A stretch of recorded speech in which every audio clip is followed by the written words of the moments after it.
বাজারে তো এখন ফুলকপির ছড়াছড়ি, আর তোমরাও নিশ্চয়ই এতদিনে ফুলকপির সেই একঘেয়ে রেসিপিগুলো খেতে খেতে বোর হয়ে গেছো। তাই আজকে আমি ভাবলাম তোমাদের সাথে ফুলকপিরই একটা নতুনত্ব রেসিপি শেয়ার করি। সম্পূর্ণ নিরামিষ পদ্ধতিতে তৈরি করা ফুলকপির এই রেসিপিটা কিন্তু বাড়িতে যেমন খুব সহজেই তোমরা তৈরি করে নিতে পারবে, তেমনি এর স্বাদ হয় কিন্তু অতুলনীয়। তাহলে আর দেরি না করে রেসিপিটা শুরু করে ফেলি। আর আমি সুস্মিতা তোমাদেরকে আমার চ্যানেল ইয়ামিটস বাংলাতে স্বাগত জানাই। এই রেসিপিটার জন্য প্রথমেই আমি এখানে একটা মিডিয়াম সাইজের ফুলকপি নিয়ে নিয়েছি, আর ফুলকপিগুলোকে আমি এরকম বড় বড় ডুমো ডুমো করে কেটে নিয়েছি। এবার আমি অন্যদিকে গ্যাস জ্বালিয়ে একটা কড়াইতে কিছুটা পরিমাণ জল গরম বসিয়ে দিয়েছিলাম।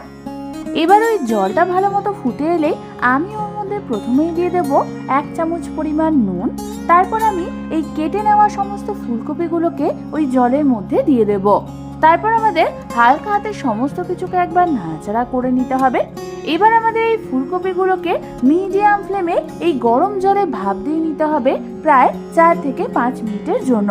4 থেকে 5 মিনিট পর তোমরা দেখবে আমাদের ফুলকপিগুলো কিন্তু হালকা করে ভাপ দিয়ে নেওয়া হয়ে গেছে। এবার আমি এই ফুলকপিগুলোকে জল থেকে ভালো মতো ছেঁকে তুলে একটা অন্য পাত্রে রেখে দেব। এবার আমি অন্যদিকে গ্যাস জ্বালিয়ে একটা অন্য কড়াই বসিয়ে দিলাম, আর তার মধ্যে আমি দিয়ে দিলাম প্রায় 2 টেবিল চামচ পরিমাণ সাদা তেল। তেলটা ভালো মতো গরম হলে এর মধ্যে আমি ছেড়ে দেব হালকা ভাপ দিয়ে নেওয়া ফুলকপিগুলোকে। এবার আমাদের এই ফুলকপিগুলোকে মিডিয়াম টু হাই ফ্লেমে হালকা হাতে নাড়াচাড়া করতে করতে ভেজে নিতে হবে যতক্ষণ না এটা হালকা ব্রাউন কালার হচ্ছে। বেশ কিছুক্ষণ পর তোমরা দেখো আমাদের ফুলকপিগুলো কিন্তু হালকা ব্রাউন কালার করে ভাজা হয়ে গেছে। এবার আমি এগুলোকে একটা অন্য পাত্রে তুলে নেব।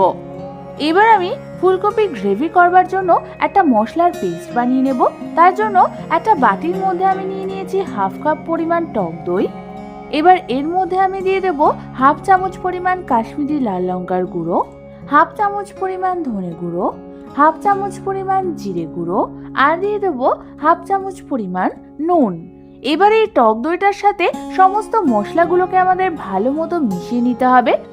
তোমরা দেখো টক দইয়ের সাথে সমস্ত মশলা কিন্তু ভালো মতো মিশে গেছে। এবার এটাকে সরিয়ে রেখে অন্যদিকে আমি গ্যাস জ্বালিয়ে ওই ফুলকপি ভাজা তেলের মধ্যে ফোড়নের জন্য দেব 1খানা জয়িত্রী, 1খানা দারচিনি, 4টে এলাচ, আর দিয়ে দেবো 2খানা লবঙ্গ। ফোড়নটাকে এবার হালকা হাতে একটু নাড়াচাড়া করে নিয়েই আমি এর মধ্যে দিয়ে দেবো প্রায় 1 চামচ পরিমাণ আদা কাঁচা লঙ্কা বাটা। আদা কাঁচা লঙ্কা বাটাটা দিয়ে আমাদের এটাকে মিডিয়াম ফ্লেমে প্রায় 1 থেকে 2 মিনিটের জন্য হালকা হাতে নাড়াচাড়া করে ভেজে নিতে হবে। 1 থেকে 2 মিনিট পর গ্যাসের ফ্লেমটাকে লো করে দিয়ে আমি এর মধ্যে দিয়ে দেব বানিয়ে রাখা টক দই আর মশলার পেস্টটা, আর তার সাথে দিয়ে দেব কিছুটা পরিমাণ জল। এবার আমাদের সমস্ত কিছুকে হালকা হাতে একবার নাড়াচাড়া করে নিতে হবে।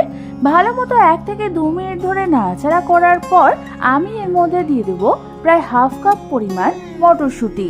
মটরশুঁটিটা দিয়েও আরও 1 থেকে 2 মিনিট ধরে হালকা হাতে নাড়াচাড়া করে নিয়ে আমি এই মশলাটাকে একদম লো ফ্লেমে কষতে দেব যতক্ষণ না এর থেকে তেল বেরিয়ে আসছে। যতক্ষণে মশলাটা কষছে ততক্ষণ আমি অন্যদিকে বাদামের একটা পেস্ট বানিয়ে নেব। তার জন্য আমি এখানে 8 থেকে 10টা কাজু বাদাম, 2 টেবিল চামচ পরিমাণ চারমগজ, আর 2 টেবিল চামচ পরিমাণ কিশমিশকে গরম জলে কিছুক্ষণের জন্য ভিজিয়ে রেখেছিলাম। এবার আমাদের এগুলোকে একটা মিক্সার গ্রাইন্ডার জারের মধ্যে ট্রান্সফার করে দিতে হবে। তারপর আমি এটার একটা স্মুথ পেস্ট বানিয়ে নেব। তোমরা দেখো আমাদের বাদাম আর কিশমিশের স্মুথ পেস্ট কিন্তু একদম রেডি হয়ে গেছে। এবার অন্যদিকেও আমাদের মশলাটা ভালো মতো কষে গিয়ে এর থেকে তেলও বেরিয়ে এসছে। ঠিক এই সময় আমি এর মধ্যে এই বানিয়ে রাখা বাদামের পেস্টটা দিয়ে দেব, আর দিয়ে দেব মিক্সার গ্রাইন্ডার জার দেওয়া 1/2 কাপ পরিমাণ জল, আর দিয়ে দেব 1 চামচ পরিমাণ চিনি। চিনিটা দিয়ে সমস্ত কিছুকে আমাদের হালকা হাতে একবার মিশিয়ে নিতে হবে। এবার আমি এই গ্রেভিটাকে ঢাকনা চাপা দিয়ে একদম লো ফ্লেমে রেখে দেব যতক্ষণ না এর থেকে তেল বেরিয়ে আসছে। প্রায় 6 থেকে 7 মিনিট পর ঢাকনা খুলে তোমরা দেখো আমাদের গ্রেভিটা থেকে তেল ছেড়ে দিয়েছে। ঠিক এই সময় আমি এর মধ্যে দিয়ে দেবো ভেজে রাখা ফুলকপিগুলোকে। ফুলকপিগুলোকে গ্রেভিতে দেওয়ার পর গ্রেভির সাথে ফুলকপিগুলোকে আমাদের ভালো মতো নাড়াচাড়া করে মিশিয়ে নিতে হবে। 1 থেকে 2 মিনিট ধরে ভালো মতো সমস্ত কিছু মিশানোর পর আমি এর মধ্যে দিয়ে দেবো প্রায় 1 কাপ পরিমাণ গরম জল। তোমরা এখানে যেরকম গ্রেভি চাও সেই অনুযায়ী তোমরা জল দেবে। জল দিয়ে হালকাতে সমস্ত কিছু একবার নাড়াচাড়া করে নিয়েই আমি এর মধ্যে দিয়ে দেবো স্বাদ অনুযায়ী নুন আর স্বাদ অনুযায়ী চিনি। নুন আর চিনিটা দিয়ে হালকা হাতে সমস্ত কিছুকে একবার নাড়াচাড়া করে নিয়ে আমি এটাকে মিডিয়াম ফ্লেমে ঢাকনা চাপা দিয়ে রেখে দেবো আরো 4 থেকে 5 মিনিটের জন্য। প্রায় 5 মিনিট পর ঢাকনা খুলে তোমরা দেখো আমাদের ফুলকপির গ্রেভিটা ঘন হয়ে এসেছে আর এর থেকে তেলও বেরিয়ে এসছে। ঠিক এই সময় আমি এর মধ্যে দিয়ে দেবো প্রায় 2 টেবিল চামচ পরিমাণ ফ্রেশ ক্রিম আর দিয়ে দেবো 1 চামচ পরিমাণ কাসুরি মেথি।